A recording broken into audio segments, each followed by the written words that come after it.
Today I'll be reading you a story about a little girl named Thumbelina. There was once a woman who wished very much to have a little child, but she could not obtain her wish.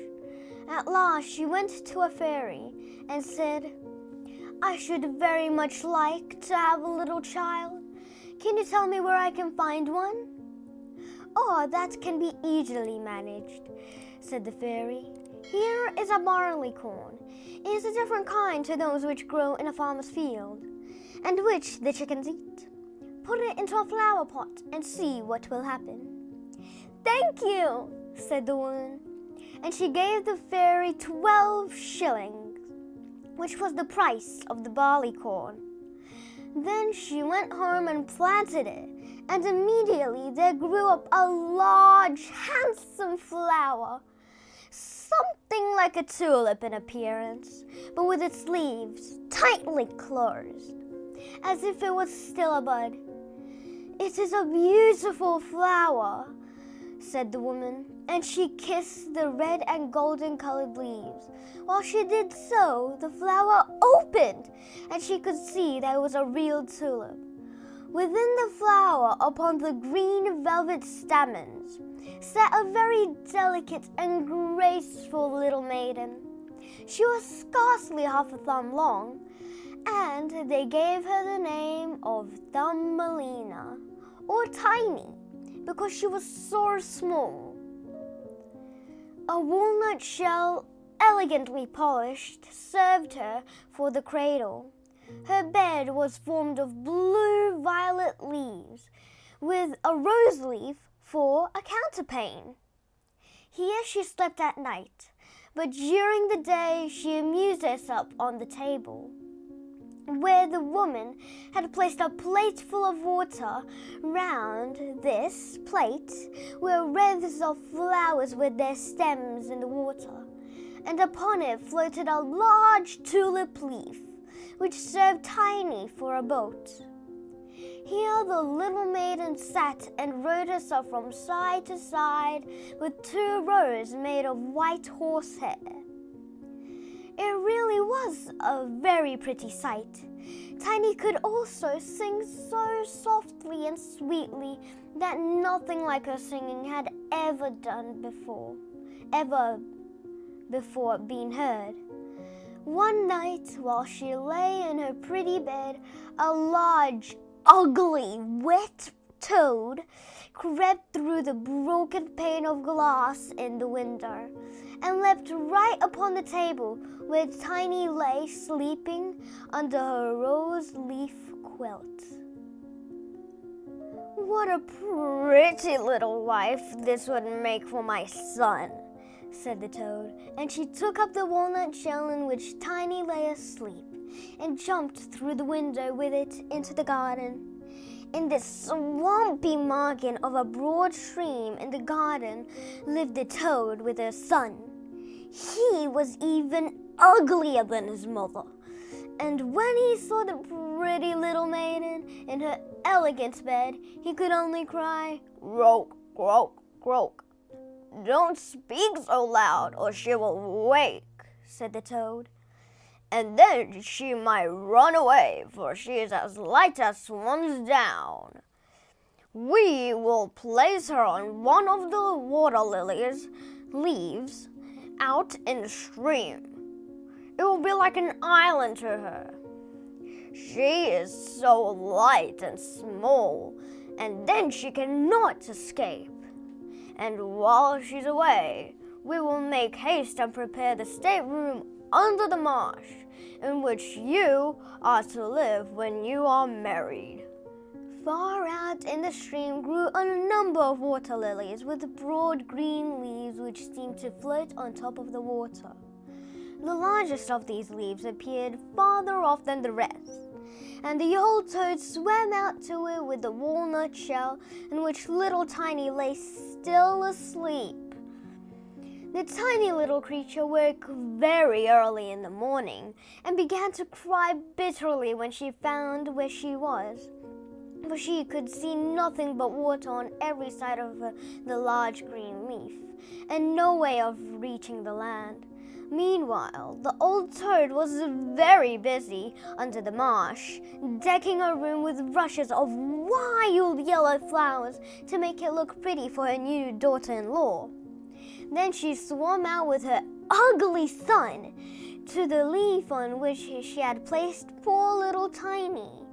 She wanted to fetch the pretty bed, that she might put it in the bridal chamber to be ready for her. The old toad bowed low to her in the water and said, "Here is my son. He will be your husband, and you'll live happily in the marsh by the stream." "Grow, grow, grow," was all her son could say for himself. So the toad took up the elegant little bed and swam away with it, leaving Tiny all alone on the green leaf, where she sat and wept.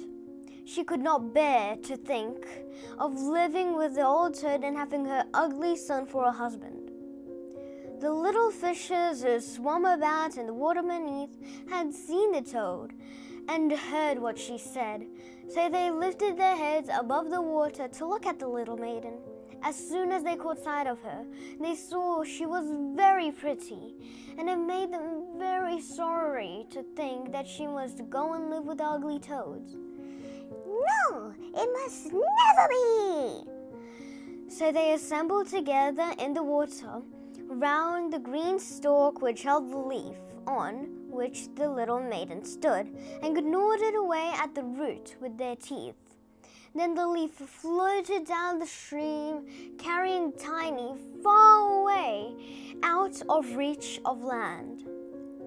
Tiny sailed past many towns, and the little birds in the bushes saw her and sang, "What a lovely little creature!" So the leaf swam away with her father and father till it brought her to other lands. A graceful little white butterfly constantly fluttered around her, flutter, flutter, flutter, flutter, and at last alighted on the leaf. Tiny pleased him, and she was glad of it, for now the toad could not possibly reach her, and the country through which she sailed was beautiful, and the sun shone upon the water till it glittered like liquid gold. She took off her girdle and tied one end to it around the butterfly, and the other end of the ribbon she fastened to the leaf, which was now glided on much faster than ever, taking little Tiny with it as she stood. Presently a large cockchafer flew by. The moment he caught sight of her, he seized her around her delicate waist with his claws, and flew with her into a tree. The delicate green leaf floated away on the brook. The butterfly flew with it, for he was fastened to it and could not get away. Oh, how frightened little Tiny felt when the cockchafer flew with her into the tree. But especially was she sorry for the beautiful white butterfly which she had fastened to the leaf. For if he could not free himself, he would die of hunger. But the cockchafer did not trouble himself at all about that matter. He seated himself by her side on a large green leaf, gave her some honey from the flowers to eat, and told her she was very pretty, though not at all in the least like a cockchafer. After a time, all the cockchafers turned up their feelers and said, "She has only 2 legs. How ugly that looks!" "She has no feelers," said another. "Her waist is quite slim. Pah! She is a human being." "Oh, she is ugly," said all the lady cockchafers, although Tiny was very pretty. Then the cockchafer who had run away with her believed all the others when they say she was ugly, and would have nothing more to say to her, and told her she might go wherever she liked. Then he flew down from the tree and placed her on a daisy, and she wept at the thought that she was so ugly that even the cockchafers would have nothing to say to her. And all the while she was really the loveliest creature that one could imagine. and as tender and delicate as a beautiful rose leaf. During the whole summer, poor little Tiny lived quite alone in the wide forest. She wove herself a bed with a blade of grass and hung it up under a broad leaf to protect herself from the rain. She sucked the honey from the flowers for food and drank the dew from their leaves every morning. So passed away the summer and the autumn. And then came the winter, the long, cold winter. All the birds who had sung to her so sweetly were flown away, and the trees and the flowers have withered. The large clover leaf under the shelter of which she had lived has rolled together and shriveled up. Nothing remained but a yellow withered stalk. She felt dreadfully cold, for her clothes were torn, and she herself, so frail and delicate, that poor little Tiny was nearly frozen to death. It began to snow too, and the snowflakes, as they fell upon her, were like a whole entire shovelful, falling upon one of us, for we are tall, but she was only an inch high. Then she wrapped herself up in a dry leaf, but it cracked in the middle and could not keep her warm, and she shivered with cold. Near the wood in which she had been living lay a cornfield, but the corn had been cut a long time. Nothing remained but the bare dry stubble standing up at the frozen ground. It was to her like struggling through a large wood. Oh, how she shivered with the cold! She came at last to the door of a field mouse who had a little den under the corn stubble. There dwelt the field mouse in warmth and comfort, with a room full of corn, a kitchen, and a beautiful dining room. Poor little Tiny stood before the door like a little beggar girl and begged for a small piece of barley corn, for she hadn't been without a food of morsel to eat for 2 days. "You poor little creature," said the field mouse, who was really a good old field mouse. "Come into my warm room and dine with me." She was very pleased with Tiny, so she said, "You are quite welcome to stay with me all the winter if you like, but you must keep my rooms clean and neat and tell me stories, for I shall like to hear them very much." And Tiny did all the field mouse asked her and found herself very comfortable. "We shall have a visitor soon," said the field mouse one day. "My neighbor pays me a visit once a week. He is better off than I am. He has large rooms and wears a beautiful black velvet coat. If you could only have him for a husband, you would be well provided for indeed. But he is blind, so you must tell him some of your prettiest stories." But Tiny did not feel at all interested about this neighbor, for he was a mole. However, he came and paid his visit dressed in his black velvet coat. "He is very rich and learned," said the mouse. "And his house is 20 times larger than mine," said the field mouse. He was rich and learned, no doubt, but he always spoke slightly of the sun and the pretty flowers because he had never seen them. Tiny was obliged to sing to him, ladybird, fly away home," and many other pretty songs. And the mole fell in love with her because she had such a sweet voice. But he said nothing yet, but he was very cautious. A short time before, the mole had dug a long passage under the earth, which led from the dwelling of the field mouse to his own. And here she had permission to walk with Tiny whenever she liked. But he warned them not to be alarmed at the sight of a dead bird which lay in the passage.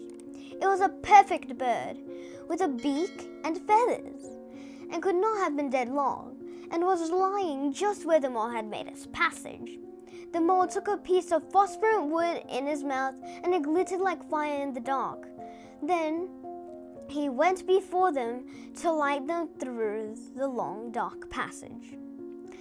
When they came to the spot where lay the dead bird, the mole pushed his broad nose through the ceiling and the earth gave way, so that there was a large hole and the daylight shone into the passage. In the middle of the floor lay a dead swallow, his beautiful wings pulled close over his sides, his feet and his head drawn up under his feathers.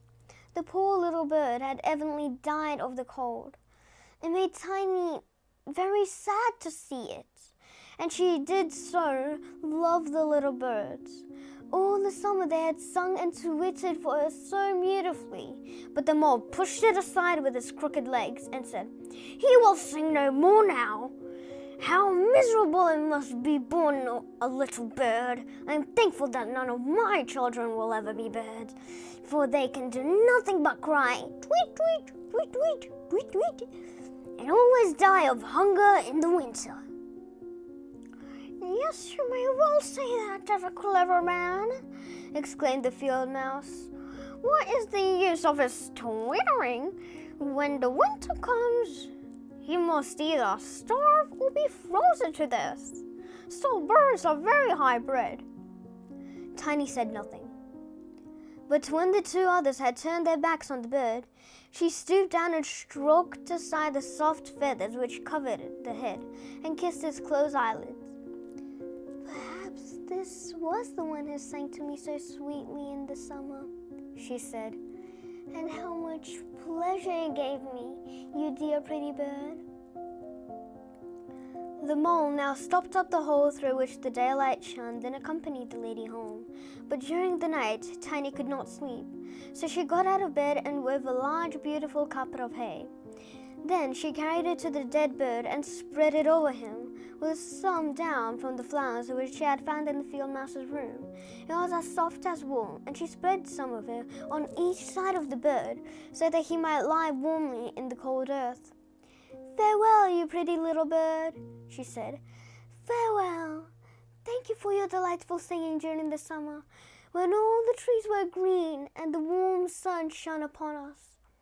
Then she laid her head on the bird's breast, but she was alarmed immediately, for it seemed as if something inside the bird went thump, thump, thump, thump, thump, thump.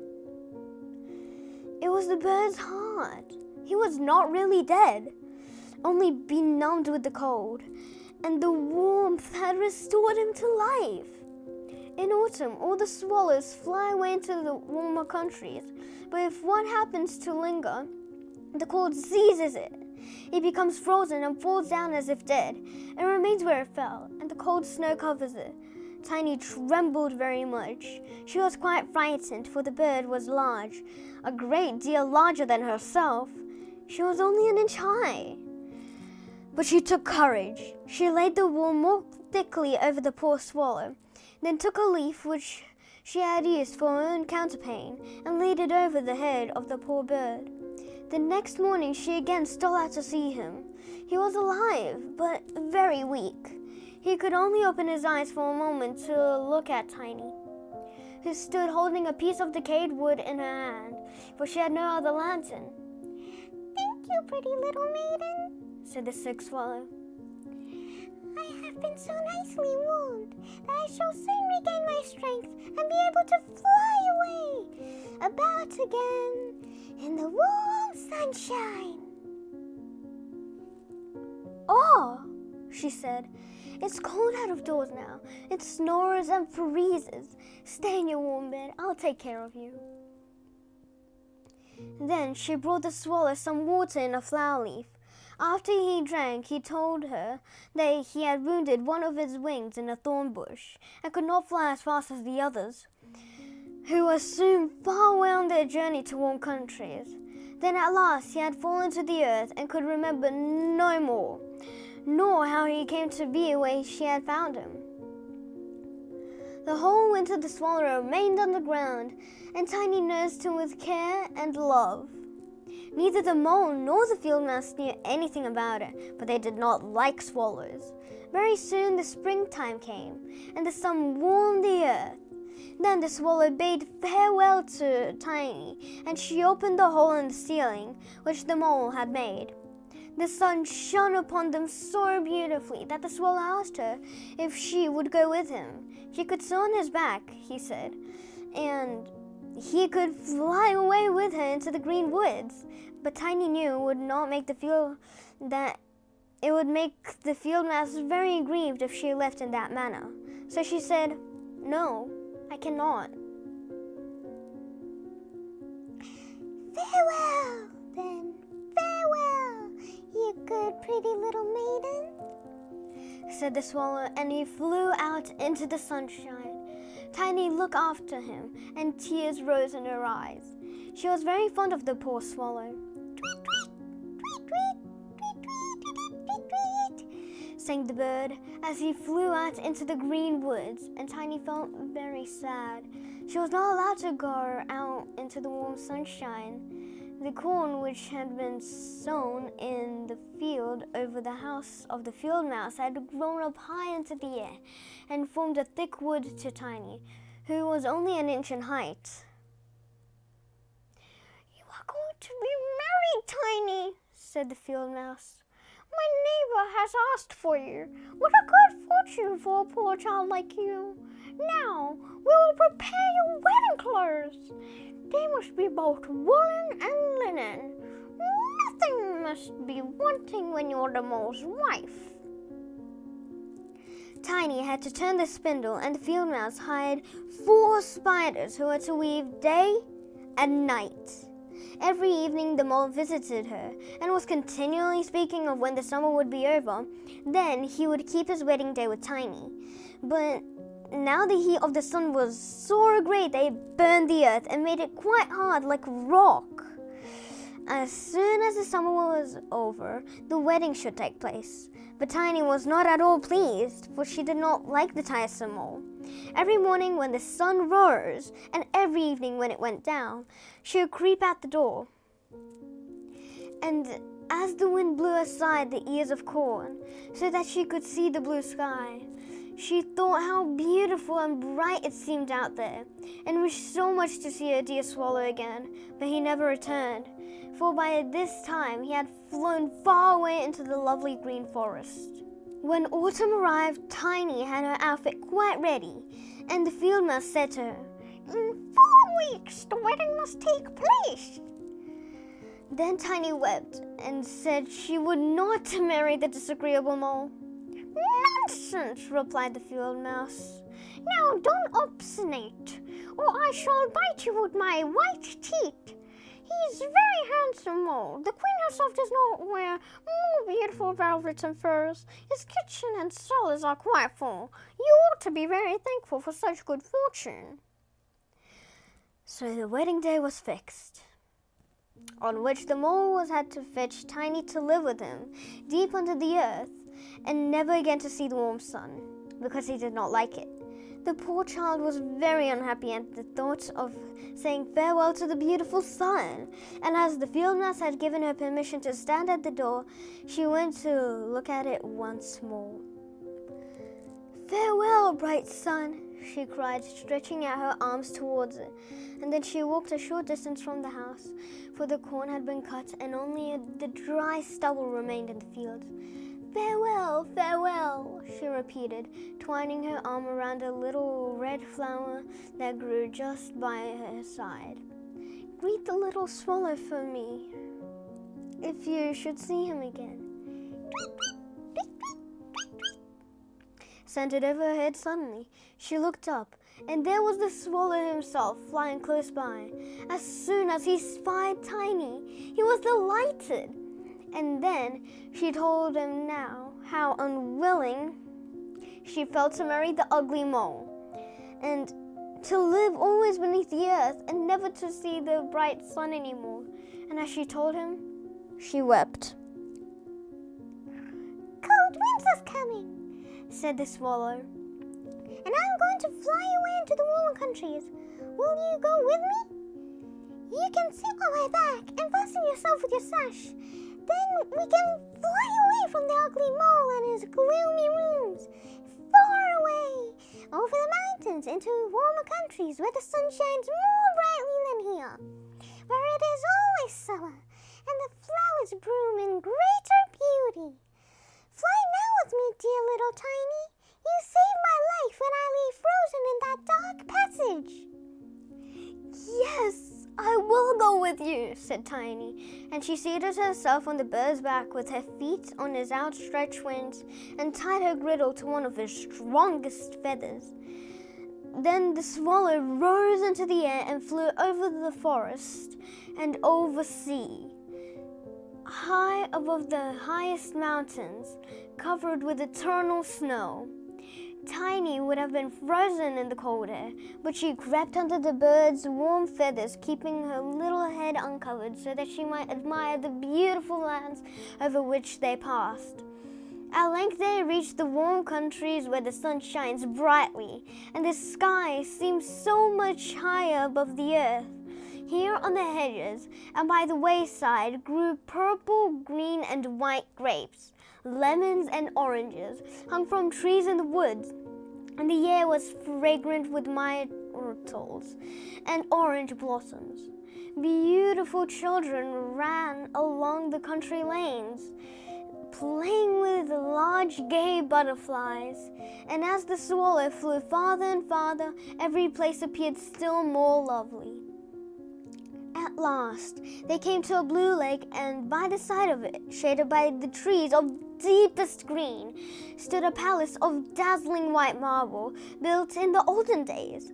Vines clustered around its lofty pillars, and at the top were many swallows' nests, and one of these was the home of the swallow who carried Tiny. This is my house, said the swallow. But it would not do for you to live here. You would not be comfortable. You must choose for yourself one of those lovely flowers, and I'll put you down upon it, and then you shall have everything that you can wish to make you happy. That will be delightful, she said, and clapped her little hands for joy.